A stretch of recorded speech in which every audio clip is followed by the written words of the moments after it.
In the wide, wind-swept rice fields of one mountain barangay in Leyte, you'll find a story grown from love, watered by sacrifice, and harvested far too late by regret. Mang Tomas was a farmer who knew every crack in the earth and every crack in his calloused hands. Dawn after dawn, he bent his back to the soil, whispering one prayer above all others. May my son Daniel finish his studies and never return to this life of endless plowing. When Daniel was accepted into a prestigious medical university, Mang Tomas felt his dream rise like the morning sun. He sold each bumper crop, pawned his late wife's gold earrings, even let go of the two faithful carabao that had tilled the family plot for decades. Every month he queued at the remittance center, sweat still clinging to his shirt, wiring tuition and allowances to the city. Yet on the other end of the phone, Daniel saw none of the sacrifice. He asked for money the way others ask for the time of day. Pa, I need 40,000 pesos for an anatomy atlas. Pa, another 60,000 for a limited edition surgical compendium. Not once did he pause to ask, "How are you, Pa? Have you eaten today?" Months rolled by without a single visit home. Mang Tomas consoled himself. If the boy can't come back, it must be because he's buried in books. My pain will end when he graduates. Then came another call, this time desperate.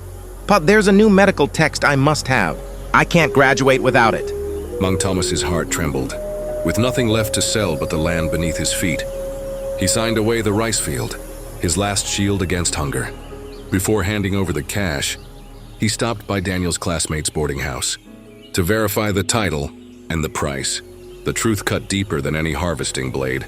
The book cost only a few hundred pesos at a second-hand stall. Mang Tomas bought the humble volume, folded every remaining bill he owned into its pages, and wrote on the inside cover, Anak, read carefully. Every answer you need is inside this book. Love. Papa. The next month, Daniel called again for money. Softly, his father replied, Read the book, son. Study hard. And the line went dead. Weeks stretched into months. The old farmer's pantry emptied while his hope stayed full. One stormy night, Daniel's frustration boiled over. He hurled the mysterious book against the dorm room wall. It burst open, pages fanning across the floor, releasing a flock of hidden banknotes, swirling through the air like wounded butterflies. Daniel's world fell silent. Every question he never asked, every thank you he never spoke, screamed inside those flying bills. By dawn, he was on the first bus home, clutching the tattered book.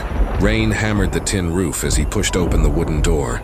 There on a bamboo mat lay Mang Tomas, eyes closed, the deepest cracks in his hands finally at rest, but curled up on a woven banig, breathing, yet frail as rice straw after harvest. The doctor in Daniel's mind, still half-formed by lectures and lab notes, instantly awakened. He knelt, fingers trembling, checking his father's pulse.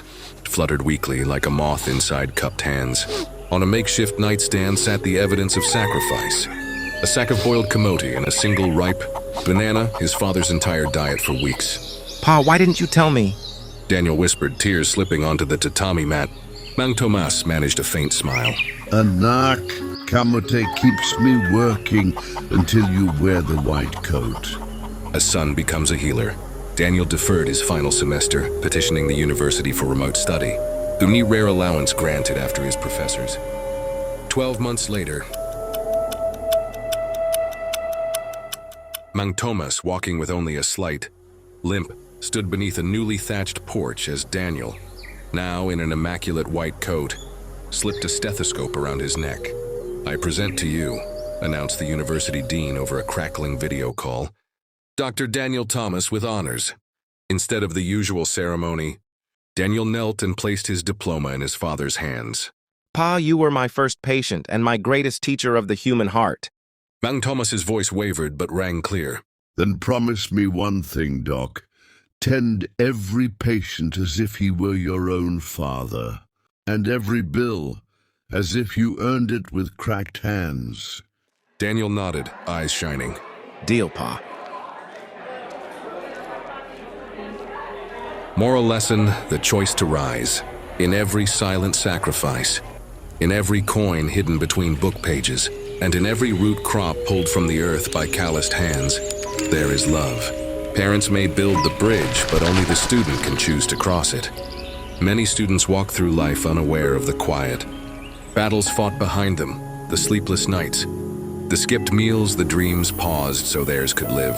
And yet, even the greatest effort of parents is not enough if the child forgets their part. To every student, your future is not written in your grades alone, but in how deeply you value what others have given up for you. It's never too late to turn your effort into honor, not just for yourself, but for the hands that held you through storms. Choose to rise, not for rewards or applause, but because your story is part of theirs, and they've already given so much to help you write it.